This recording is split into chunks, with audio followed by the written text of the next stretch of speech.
Good afternoon to everyone. It's a pleasure to join you. I'm really excited to be with you and talk about the power of professional learning communities at work and the high reliability schools model and how those two pieces can come together to support high levels of learning for all students. An overview of our time together. We want to make sure everybody has a basic understanding of what professional learning communities at work are and what the professional learning community at work process is all about. We also want to make sure that everyone has a basic understanding of high reliability schools and the framework associated with high reliability schools. And most importantly, how we can improve student achievement by utilizing the process and the framework. They really do go hand in hand, and there's a lot of power in utilizing both of them to enhance student learning. So we're going to talk about the connectedness of those two pieces in our time together today. Obviously, professional learning communities at work have been around. The process has been around for over 20 years. Architects of that work are Rick DeFore, Bob Aker, and Becky DeFore, many other associates who have continued great work across the country implementing professional learning communities at work. The groundbreaking book, the seminal work, if you will, was the book Professional Learning Communities at Work, Best Practices for Enhancing Student Achievement, written in 1998. So really gave us a blueprint for enhancing student achievement by using the PLC process. Since then, obviously, we have seen results across the country, schools engaged in that work.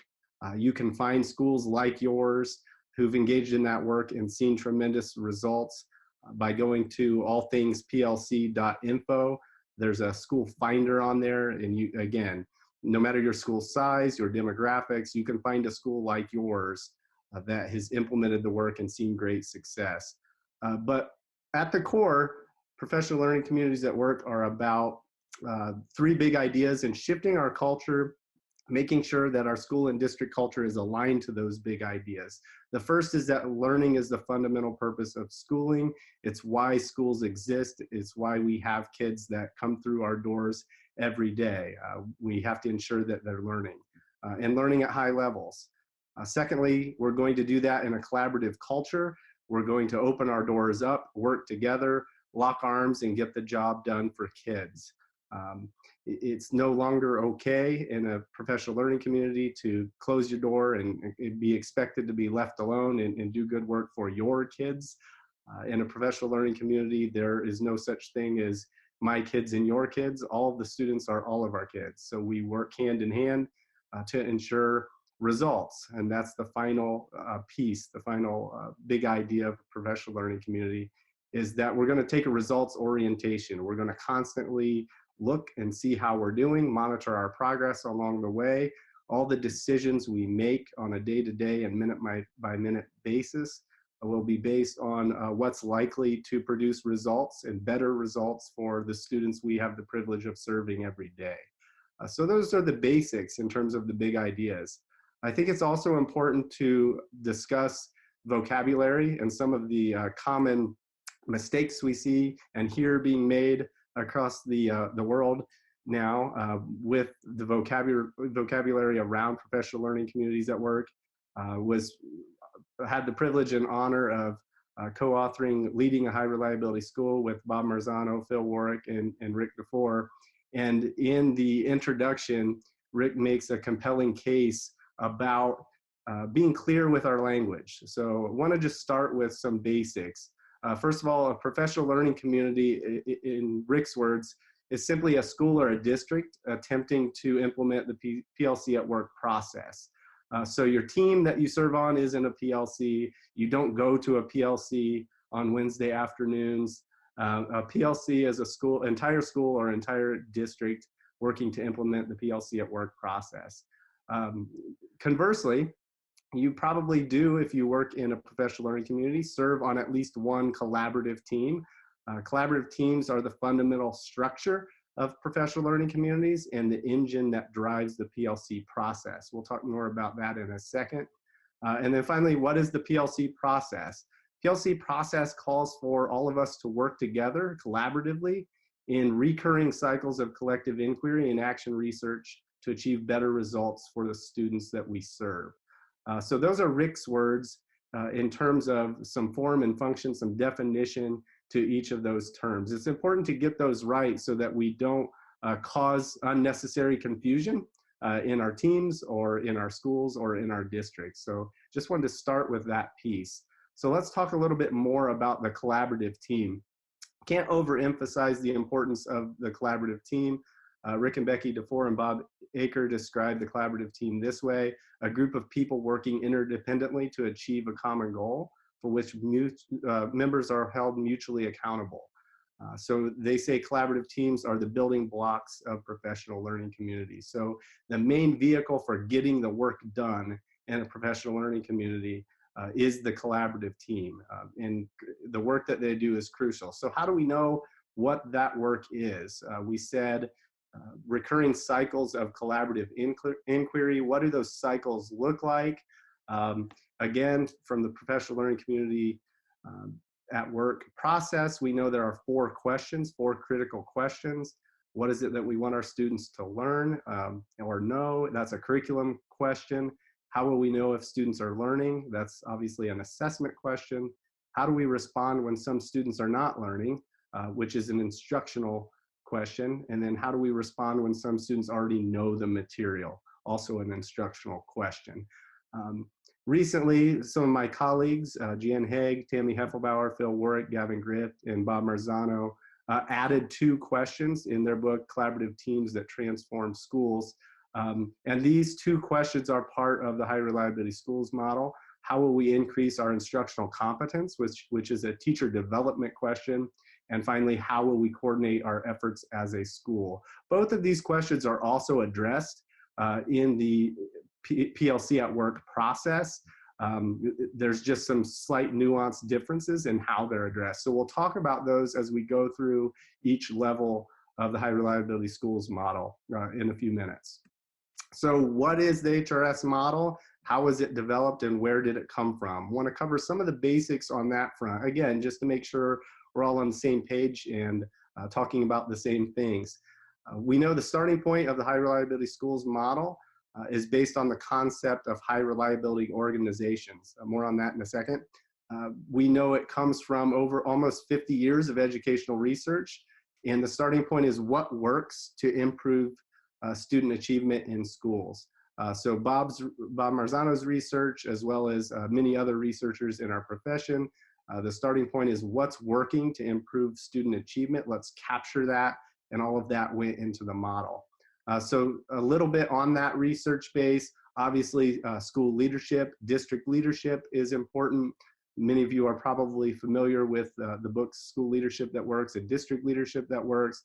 But the basic question there is, does leadership matter in relationship to increasing student achievement? And they were really digging into that question and seriously asking, does it even matter? It wasn't too long ago that arguments were being made, especially at the district level, that it doesn't really matter what happens at a district leadership level.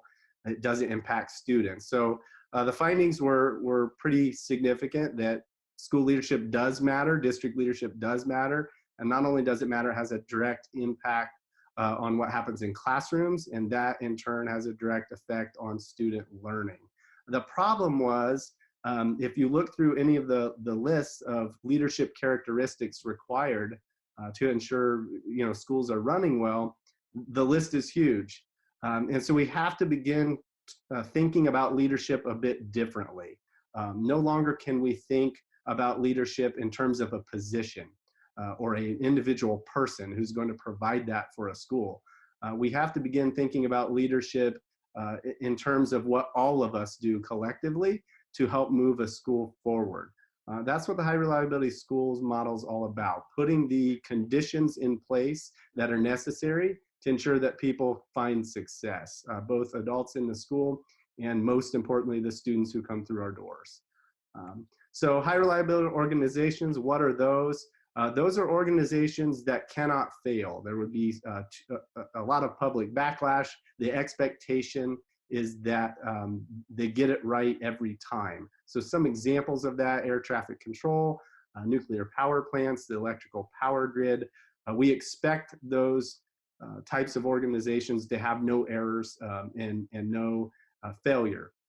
So in thinking about that, in studying that, researchers have identified at least 3 characteristics that all high reliability organizations share.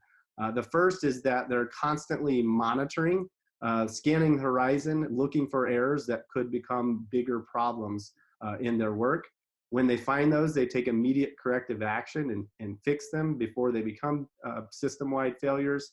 And finally, they recognize the interrelatedness of their systems of operation. So in schools, our systems are very interrelated as well.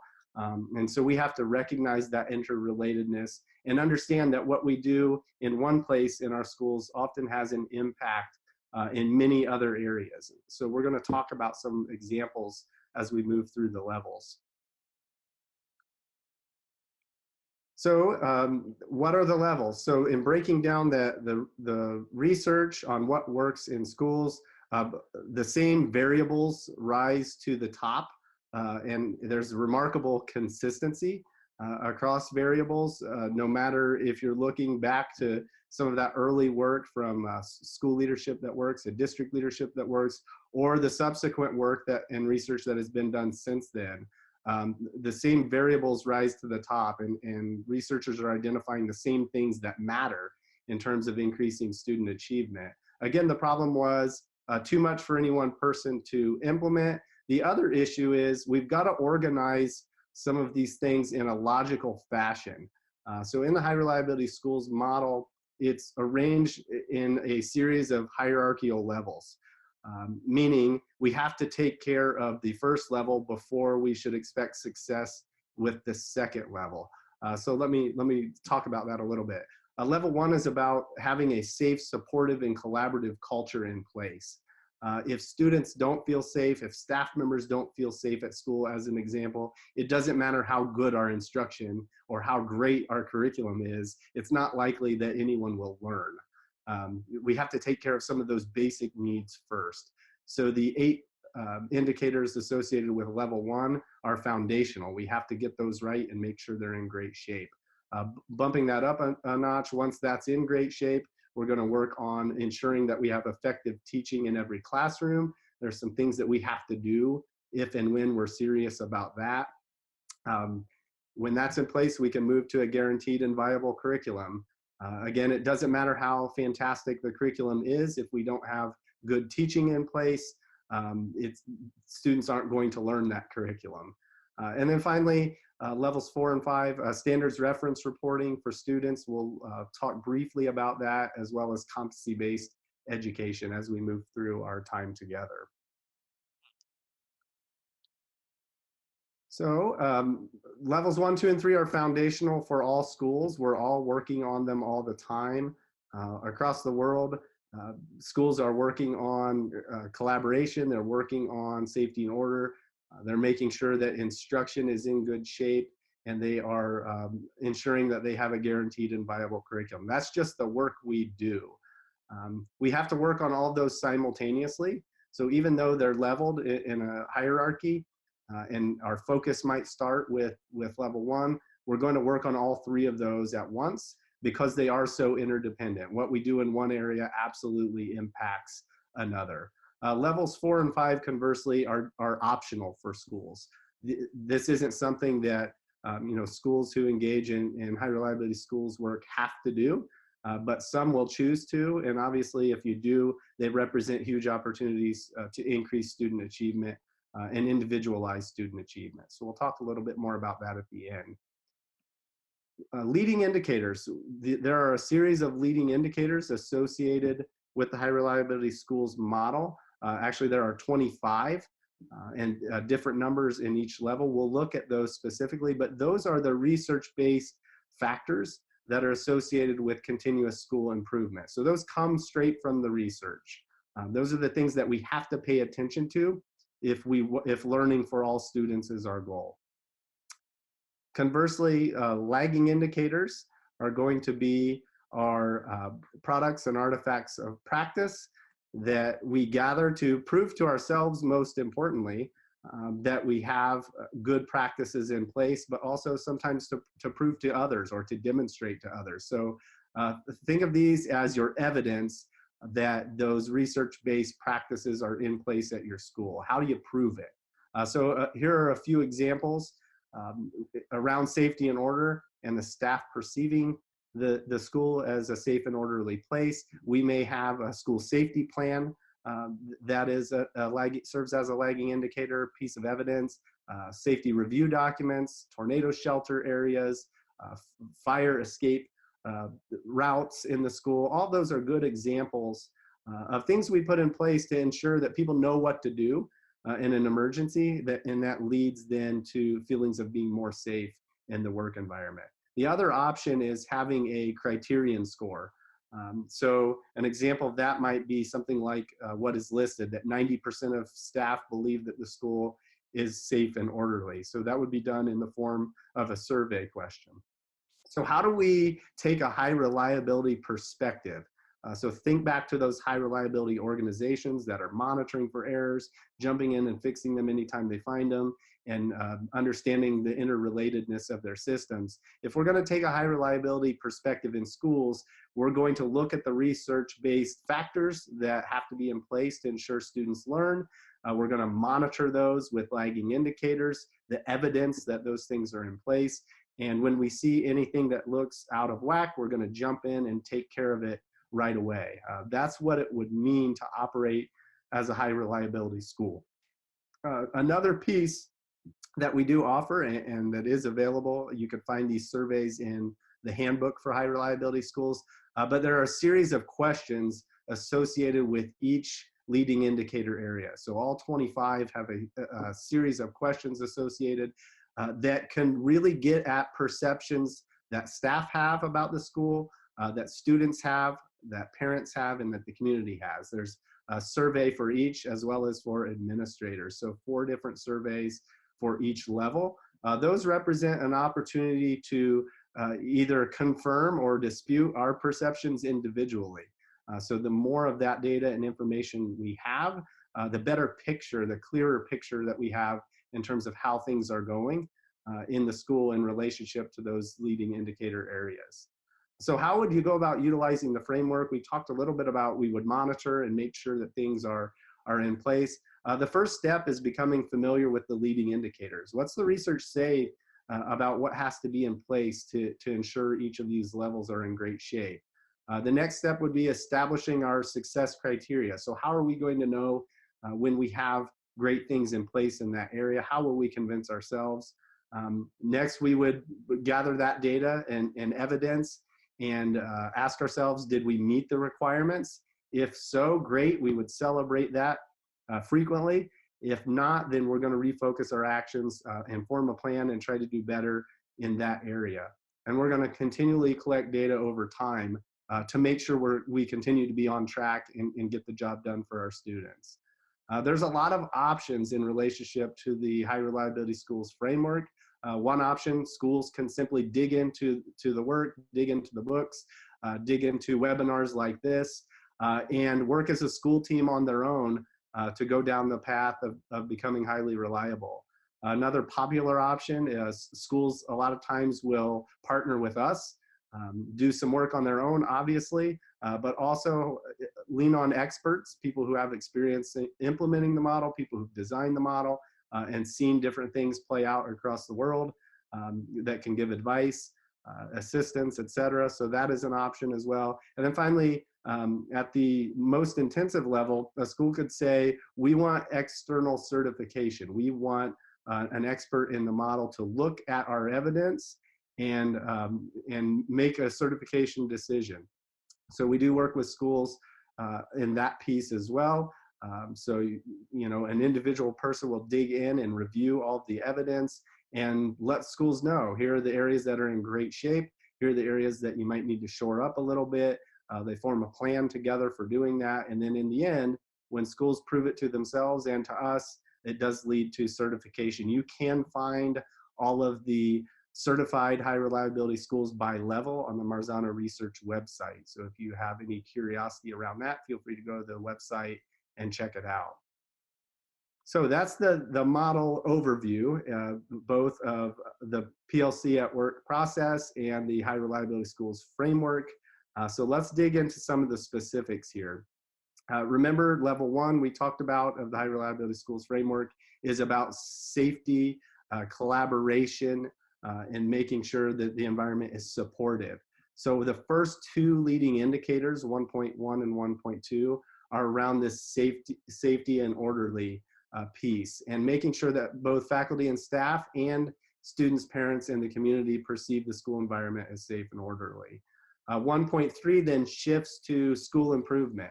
And we want to make sure that teachers have formal roles in the decision-making process regarding school improvement.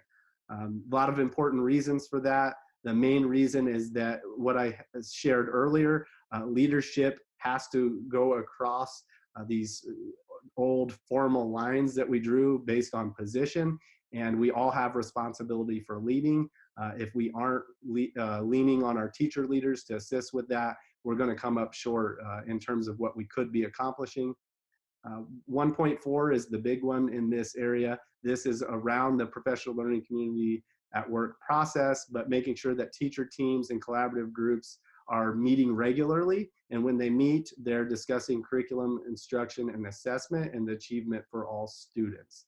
So those are the first half, the first four leading indicators at level one. Here are the second four.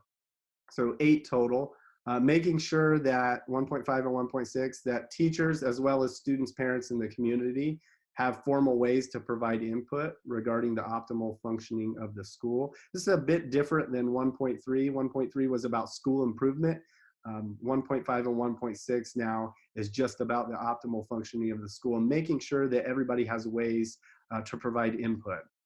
1.7 is around celebrations, making sure the school as a whole, as well as individuals within the school, are appropriately acknowledged and that we're celebrating our success and our growth over time. And then the last piece, 1.8, making sure that the fiscal, operational, and technology resources of the school are managed in a way that directly supports teachers. Ultimately, that's how you ensure that we're supporting students. We got to support teachers first. So that's the focus of that leading indicator. Unfortunately, in our 1 hour together, we aren't going to have time to dig into every one of these leading indicators, but I do want to show you a few examples just so you can get a sense of what each level is about. So leading indicator 1.2, some things that schools have done. Obviously, the surveys that I talked about of students, parents, and the community, just gathering their perceptions around safety and order.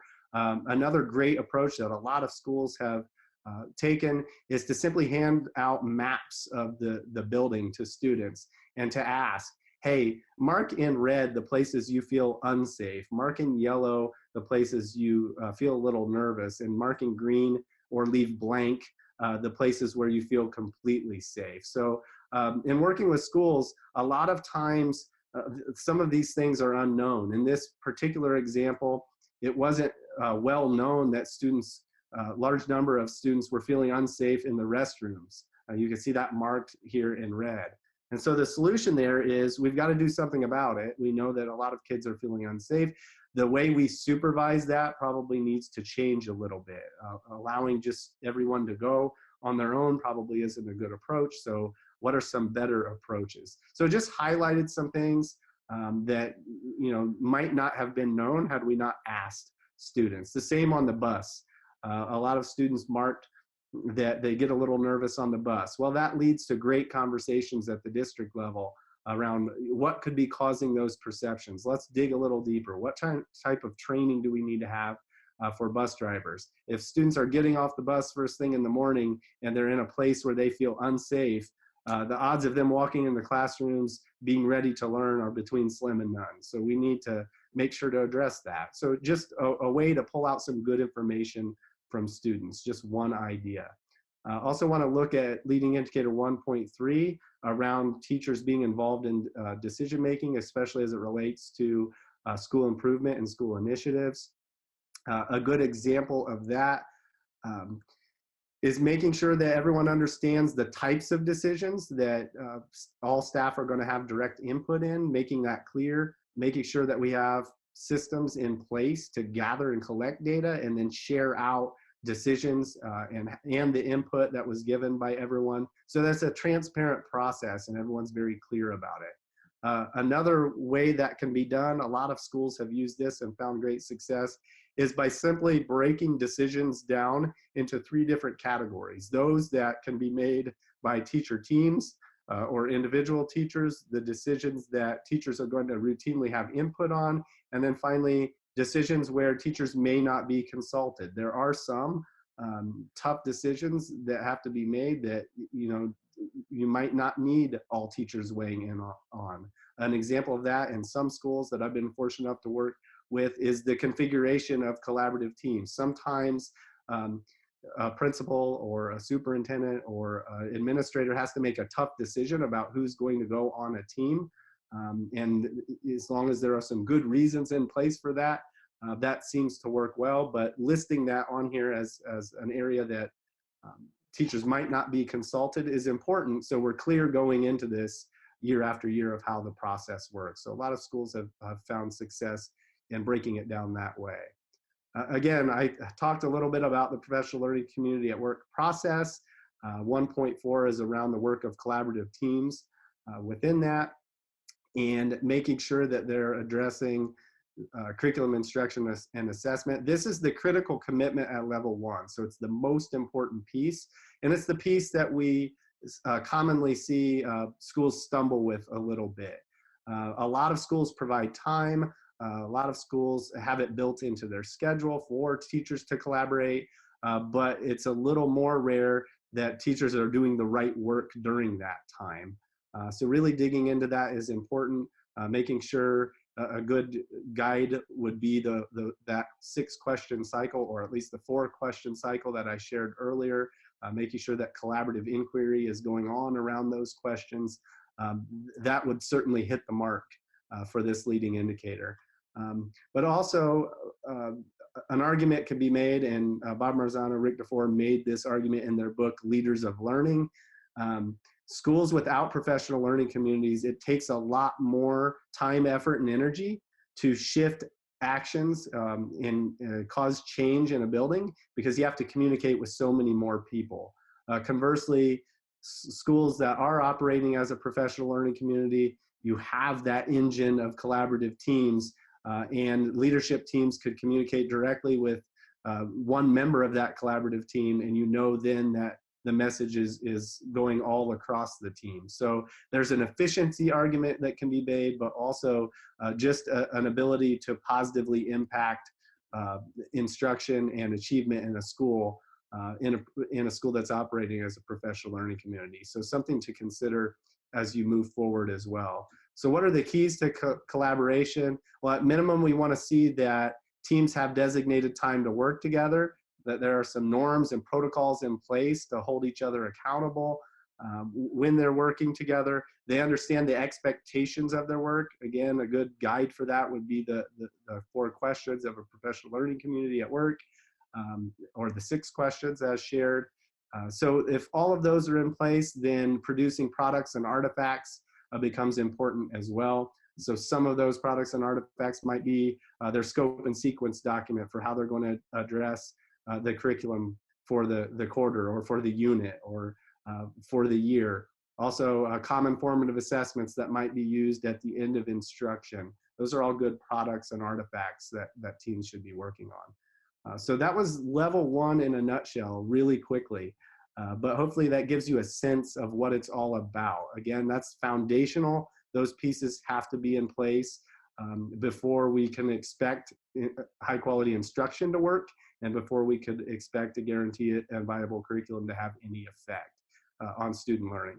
So let's move to level 2 now, effective teaching in every classroom. If we want to get serious about ensuring that, at level 2, we have to do some things. First of all, we have to make it non-negotiable that if you work here, you will get better.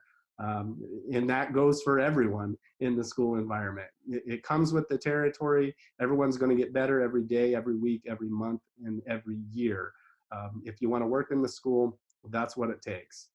The good news is you're not going to leave people or expect them on their own to go and get better. You're going to create a system and the conditions that are necessary to ensure that they get better. So it's not just a non-negotiable, it's also a promise to your people.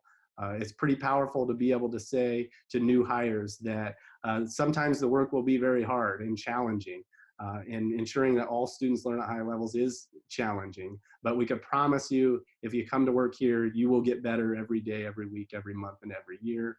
We can assure you of that. There are some things we have to do to be able to make that promise and follow through on it.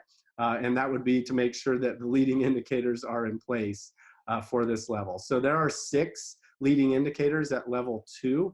The first is that we have a clear vision as to how instruction should be addressed, or a clear model of instruction. We'll talk about that. It's a core component of level 2 work. The second is that we're providing support to teachers to enhance their pedagogy skills. They're going to reflect, self-rate, and form some growth plans each year. Third, we're going to make sure everyone's aware of the predominant instructional practices school-wide.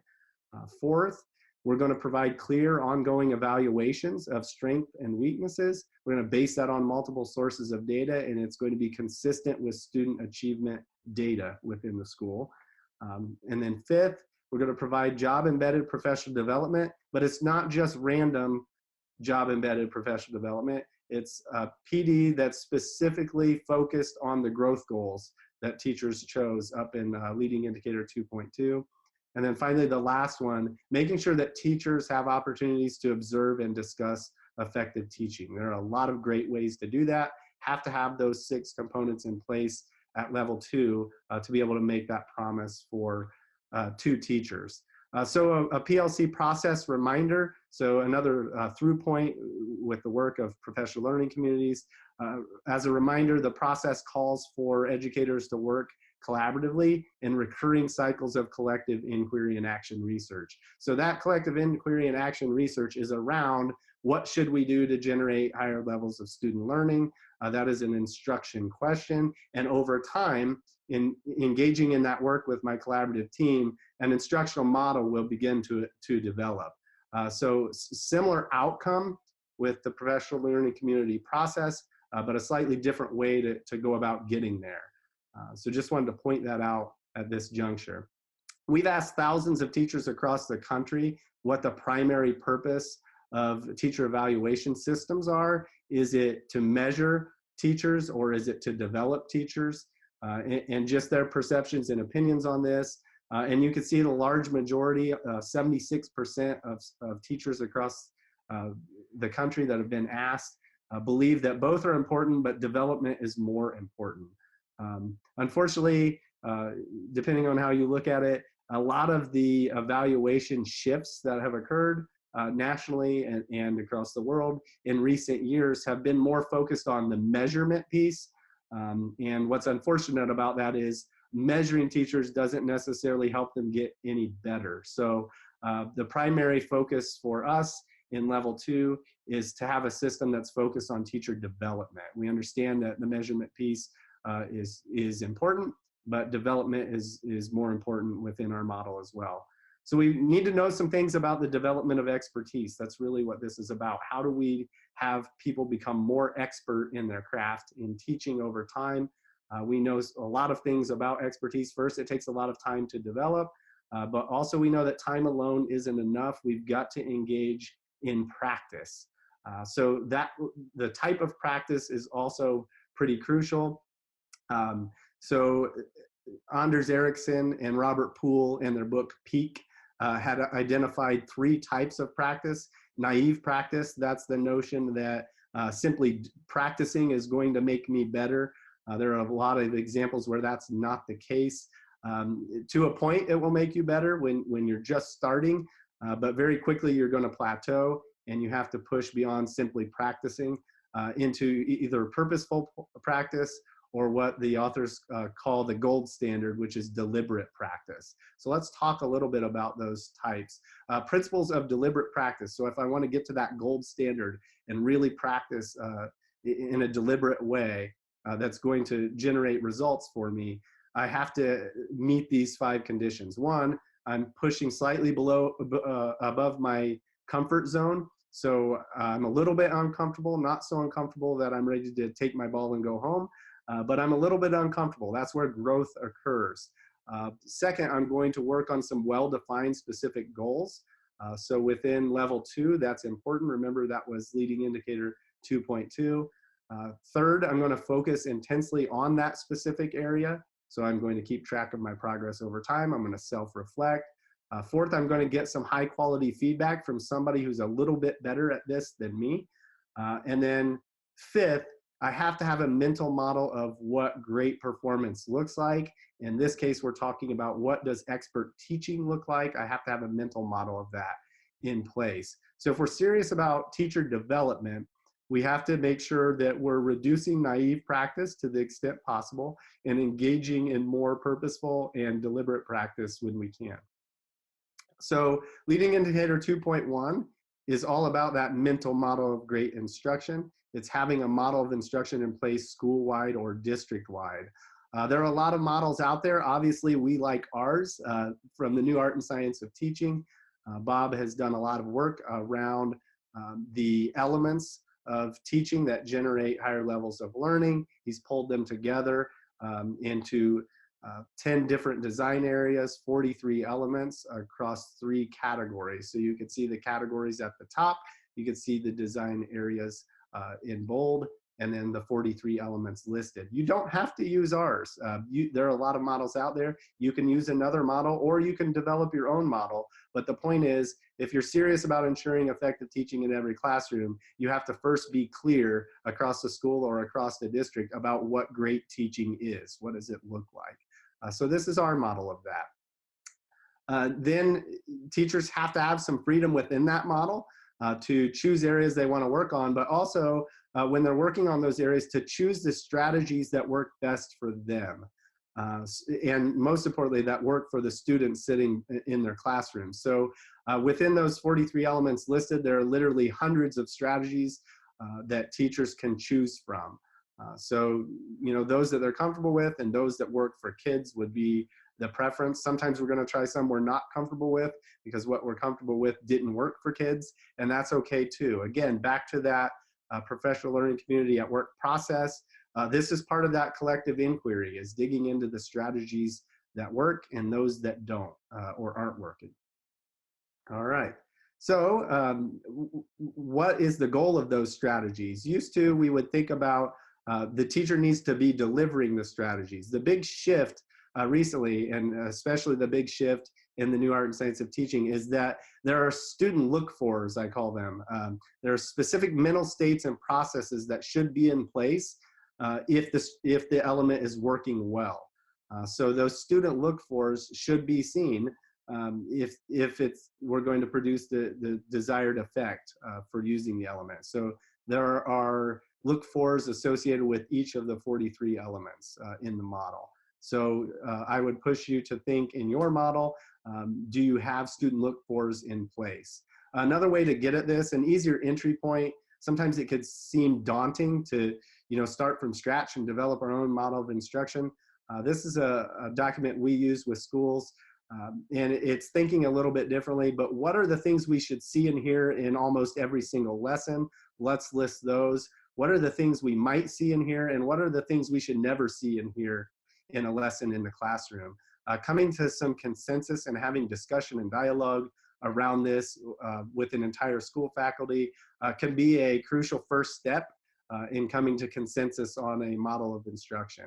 So here's an example from our book, Leading a High Reliability School, of what that looks like when a school has worked through this process and kind of finalized it. So you can see some examples of what should always be in place, sometimes be in place, and we should never see and hear as a part of a lesson. So again, just a somewhat easier entry point, perhaps.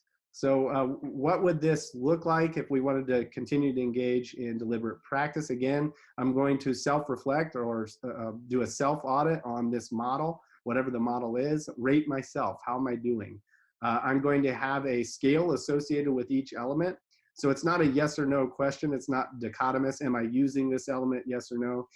Rather, it's to what degree am I using it? And so we really need a scale or developmental rubric in place for each element so that everybody knows, if I'm here, here's my next step. If I'm here, here's my next step.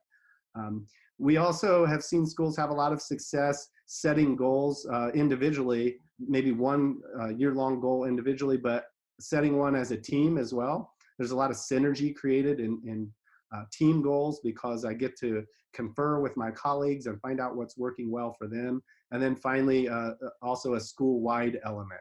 So what's something that appears to be an opportunity for growth across the whole school? We can all work on that together. So schools have seen a lot of success having staff members set 3 goals a year, 1 individual, 1 team, and 1 as a school. You don't have to do that, but it's just an idea for those of you out there engaged in the work. So that's level 2 in a nutshell. Thinking about guaranteed and viable curriculum, now we know some things are in place with effective teaching. Our kids are feeling safe and supported at school. We have a collaborative culture going. It's time to make sure we have a guaranteed and viable curriculum in place. There are 6 leading indicators in this level. First, making sure that everything's aligned to state and district standards within our curriculum. Second, and this one's crucial, making sure that staff believe they have enough time to teach the content to mastery. If we don't have the time, we're not going to make it. So we'll talk about that a bit. Ensuring students have the opportunity to learn the critical content, having goals in place and monitoring their progress with data over time, and then making sure that all kids have access to extra time and extra help when they need it. So how do we ensure that that is in place? Those are the core components of level 3. So the question to think about is, in terms of from a professional learning community perspective, the question 1 is, what do we want our students to know? That starts to get us at the heart of a guaranteed and viable curriculum. So you can see there are great similarities across a PLC process and the HRS framework. Critical aspects at level 3, making sure we're constantly monitoring the viability, ensuring a comprehensive vocabulary programs in place, especially to help build background knowledge and make sure students can access the content. And then also providing direct instruction in knowledge application and metacognitive skills. We're not going to dig deeply into either of those components in our time together today, but they are a crucial part of level 3. So 2 pieces to a guaranteed and viable curriculum. The first is exactly what it says. Guaranteed means every kid has access to it. Every kid. Viable means that we have the time we need to teach it to proficiency. So in our minds, to our knowledge, there's only one way to measure the viability of a curriculum, and that's to ask teachers, do you have the time that you need to teach these things to proficiency? So you could do that in survey form, look at your scores and see how you're doing. Grant Wiggins and Jay McTighe break the standards down. We like this graphic adapted from their work. So priority standards, what are the most important concepts and skills that all kids need to know and be able to do? Supplemental standards, so those standards that we're going to pull into our units of study, but they might not be as important. So when it comes time to make a resource decision about the amount of time I spend on something or whether or not I provide intervention, I'm going to err on the side of the priority standards. And then finally, the nice to know standards. In my classroom, that was code for we're not doing them. I always hoped for the year that we knew all the priority standards and all the supplemental standards. That year never came for me. Hopefully some of you maybe are in a different situation and you could get to some of the nice to know. But honestly, when you look at the standard documents, there are some on there that just aren't that important. How do we determine whether or not a standard is a priority standard? We suggest using the criteria developed by Doug Reeves and Larry Ainsworth's done a lot of work in this, but they suggest 3 criteria: endurance, leverage, and readiness. So endurance meaning that it's a concept or skill that's not just important for the test on Friday, but important that this student know this concept or skill for the rest of their life. High leverage meaning if they can do this concept or skill, it's going to open up pathways in other disciplines, or at least within the same discipline. And then finally, readiness. Does it help prepare them for the next course or grade level? I had the opportunity to hear Dr. Reeves speak at the Leadership Now Summit last week, and doing an update on the 90-90-90 schools, and he shared the criteria are the same. He, to this day, suggests the same criteria. In our work with schools across the world, we have added 2 additional pieces. One, teacher judgment. As content area experts, teachers have a lot of value in bringing things to the table that they think need to be addressed. And then finally, in this day and age, with the high stakes nature of assessment, assessment connectedness. So with evaluation decisions being made based on that, pay decisions, the ability to work in the school the next year, we feel it a bit disingenuous to leave that out of the conversation. So those are the 2 additional criteria we would recommend. So you would simply go through each standard and ask to what degree does it meet these criteria. So then how would we know? The fear here is always that we won't pick the right stuff. So interestingly, you can test that out. So here's an example from one school. If you look over, here's the number of priority standards for that grade level. Here's the number of students who were proficient or higher. So 191 students knew all 16 of the priority standards. Here was the pass percentages on the state assessment in this case. So for the kids who knew all of them, 97% passed. So what you want to see is, does it pass the eyeball test? As you move up and as kids knew more of these, did they do better on the state exam? You could see in this case, yes. And then you could, if you wanted to, actually measure the correlation.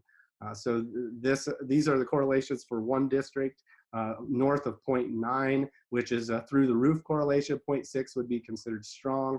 A 1.0 would be considered a perfect correlation, meaning nothing else matters except how many of the priority standards they know. So you could see correlations this high indicate certainly that the right standards were chosen. So you could test some of that on your own. And then finally, for level 3, is there a plan when kids don't learn? So remember, that was the question 3 of a professional learning community at work, but we're just making sure that every kid has access to extra time and extra help when they need it. Moving quickly to level 4, there are 2 leading indicators. Now we're moving away from school level focus and really getting focused at the individual student level, making sure that we have clear goals in place at the individual student level and that we're monitoring those, and making sure that that data is analyzed at the individual student level constantly. What do we need to do in terms of reporting back to students? Well, 2 things. One, we need to communicate how much they currently know at given points in time, and we need to report how much they've grown from their starting point. So I'll show you an example of how to do that. But with this comes a proficiency scale. You could see a generic scale on the screen. But starting with where the standard is written, or kind of the minimum expectation for the course or the grade level is put in here. This is generic. We would put in the specifics. At level 2, we're addressing the simpler content. What are the building blocks to being able to do this? At level 4, how do we push the level of thinking to in-depth inferences or applications? So bumping it up a notch. And then level 1 is always with help. The student can do some of the simpler or complex things, and a 0 is even with help. We can't do those things. So you get the idea. When that's in place, now we could accurately and efficiently measure growth over time from starting to ending point within our units of instruction. What might that look like in terms of reporting out? Could look something like this. Black bars represent the starting point, gray bars represent growth. The current scores listed could still keep overall score for the subject, can still keep letter grades, but reporting out both achievement and growth is important. So that's level 4 in a nutshell. Level 5, competency-based education. Now there are 3 leading indicators. One, students are moving to the next level once they demonstrate competence at the previous level. The school schedule is designed to accommodate that. And when students learn everything within our system, we have advanced content or career paths of interest available for them. So we're basically shifting the time requirement and saying you progress based on proficiency and mastery, not based upon your chronological age. So again, levels 4 and 5 are optional for schools. not something that every school that engages in high reliability schoolwork is expected to do, but they are there, and kind of, as Bob would say, considered the rarefied air in our field. So that brings us to an end of the formal conversation. It's been a pleasure spending some time with you.